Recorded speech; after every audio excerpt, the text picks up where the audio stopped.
Olha só, todo mundo sabe, ou deveria saber, como cristão, que para as Escrituras chegassem até nós, muito sangue foi derramado, não é isso? E parece que até hoje, né, a igreja, seja ela denominação católica ou denominações cristãs evangélicas, não aprenderam que a, a denominação não pode estar acima do que está escrito. A Bíblia, o que está escrito, não pode se adequar aos meus caprichos. No século XV, por exemplo, um padre católico chamado John Hus, ele se revoltou contra a igreja, né? Ele era um padre que tinha uma condição muito boa literária, né? Ele tinha estudos teológicos e ele começou a perceber que a igreja ela estava se colocando, né, como denominação acima das escrituras. John Hus foi acusado de rebelião contra a denominação católica. Por que eu digo denominação católica? Porque a igreja ela não tinha nome até o século 6, 7 mais ou menos. Depois a gente vai falar mais sobre isso. Mas olha o que o John Hus ele disse. Ele disse o seguinte: um papa indigno que se opõe ao bem-estar da igreja não deve ser obedecido. A autoridade final é da Bíblia e que um papa que não se conforme com ela não deve ser obedecido. John Hus pregava o sacerdócio universal dos crentes, no qual qualquer pessoa pode comunicar-se com Deus sem a mediação sacramental e eclesial. Não é de hoje que a gente vem falando o seguinte,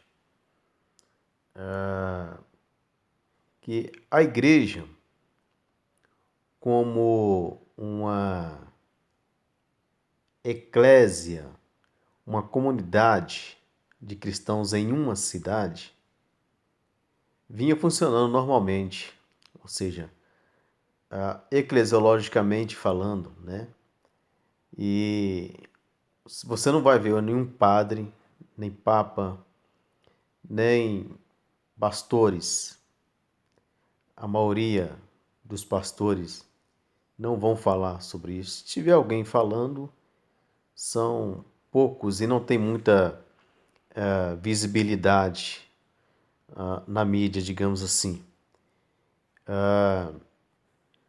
Eles não vão tratar o tema eclesiologia da forma correta que se deve tratar, porque se algum padre ou presidente de convenção cristã evangélica, ou mesmo o Papa, tratar corretamente o tema eclesiologia, que é o tema que trata sobre a organização da igreja, como ela se organiza, como é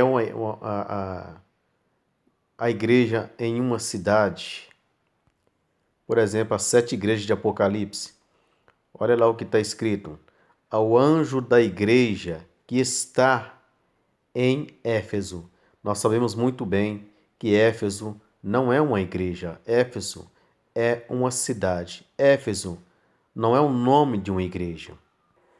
Mas eles não vão tratar isso da maneira correta porque hoje, né, desde que a igreja se tornou uma instituição nos moldes dos governantes humanos, ela perdeu, digamos assim, o de seguir o modelo original que funcionava até o terceiro século, mais precisamente até o comecinho do terceiro, do quarto, até o comecinho do quarto século, isso, né? Porque aí nós vamos ter no quarto século a convenção do imperador Constantino e logo a seguir nós vamos ter aí o Edito de Milão, né? Onde o cristianismo oficialmente passa a ser a religião oficial do Império Romano.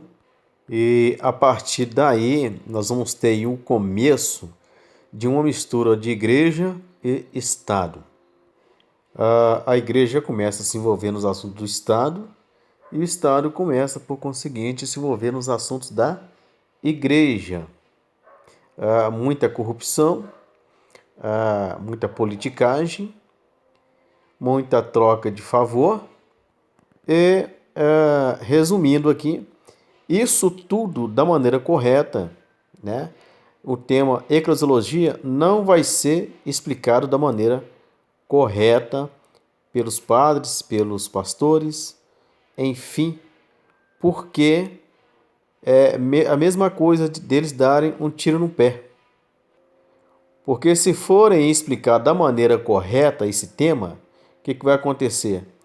A primeira grande denominação, que é a Igreja Católica Apostólica Romana, vai deixar de ser uma instituição. E também as igrejas cristãs evangélicas vão ter que descer as placas, ou seja, as placas irão cair se eles passarem a tratar corretamente o tema sobre a eclesiologia da igreja. Agora, meus queridos irmãos, para a gente entender melhor isso, e isso está na história, né? Muito bem. Por que entrou a corrupção na igreja? Por que entrou, digamos assim, a politicagem dentro da igreja, a troca de favores? Por que até hoje, inclusive, nós vemos a maioria dos ministérios denominacionais, até mesmo a Igreja Católica Apostólica Romana, não seguindo as Escrituras corretamente? O porquê disso tudo? Ora, meus irmãos, a resposta é muito fácil. Tudo que começa errado tende a dar sempre errado. E o erro, por conseguinte, se multiplicar dentro daquele começo errado, né? No século XXI, qual nós estamos vivendo ele, você vê mensagens nos púlpitos, tudo enquanto é tipo de mensagem, né? Mas você não vê tocando nisso, porque e esse modo correto de tratar as escrituras acaba destruindo um sistema. Agora vamos lá, vamos de fato aonde nós estamos querendo chegar, para a gente entender por que a igreja está nesse caos hoje, aonde muitas coisas podem acontecer lá dentro. Não obstante, nós vemos, por exemplo, hoje políticos, né, tendo primazia na igreja hoje. A troca de favores ainda continua até hoje, não é? Tanto nos moldes católicos como nos moldes cristãos evangélicos. E eu quero que vocês entendam que eu não estou aqui falando de irmãos individualmente falando. Eu estou falando de um sistema. Porque se essas coisas entrarem dentro da igreja, nós temos que dizer aqui o porquê.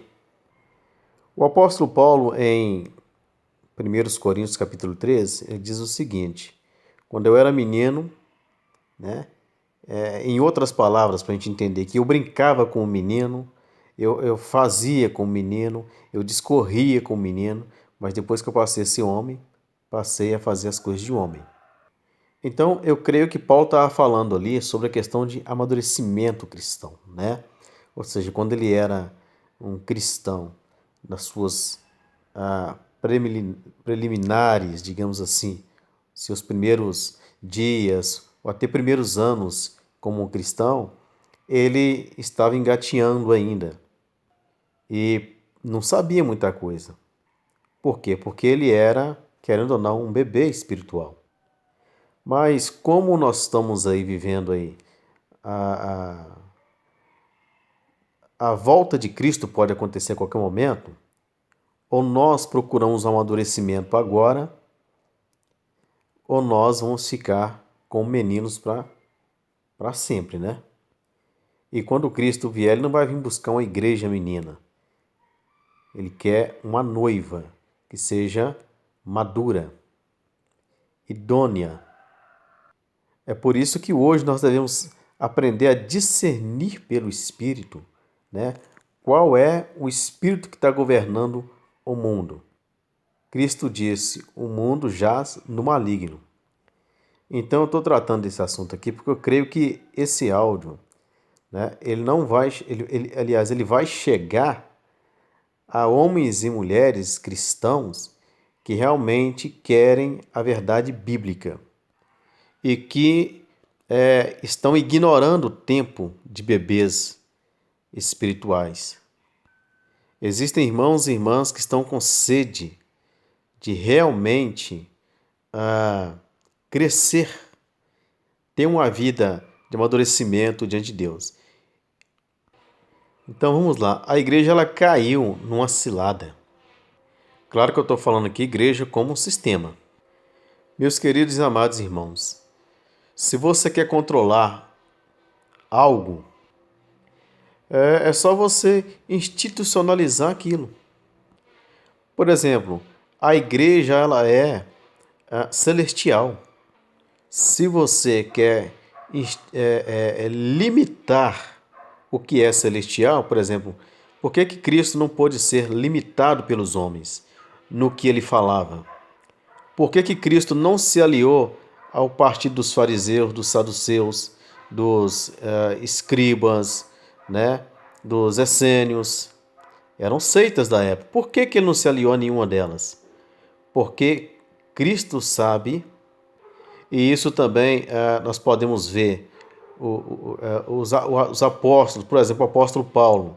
Por que Paulo não se aliou a nenhuma convenção? Por que ele não criou um sistema na época dele, por exemplo, ser o presidente de alguma igreja, ou até mesmo o Papa? Por que Pedro também não fez isso? Porque se você pegar o que é celestial e moldar, né, nos moldes humanos, institucionalizando, inclusive dando um nome a essa instituição, o diabo conseguirá limitar, né, as ações dos filhos de Deus quando esse é realmente, ou esses realmente têm como meta colocar as escrituras em primeiro lugar. Então, desde que a Bíblia, para a gente entender isso aqui direitinho, desde que as escrituras foram parar nas mãos de Constantino, nas mãos do Estado, por assim dizer, e Constantino incorporou, né, ali no comecinho do quarto século, o cristianismo como uma religião, né, oficial do Império Romano, o Estado, a partir de então, tem como limitar a igreja. Você fica feliz porque agora você não vai ser mais perseguido pelo Estado, mas em troca disso o Estado vai limitar você. O Estado vai te colocar regras. E eu espero que nós saiamos do estágio de meninos cristãos para um estágio mais avançado, para a gente poder começar a compreender essas coisas.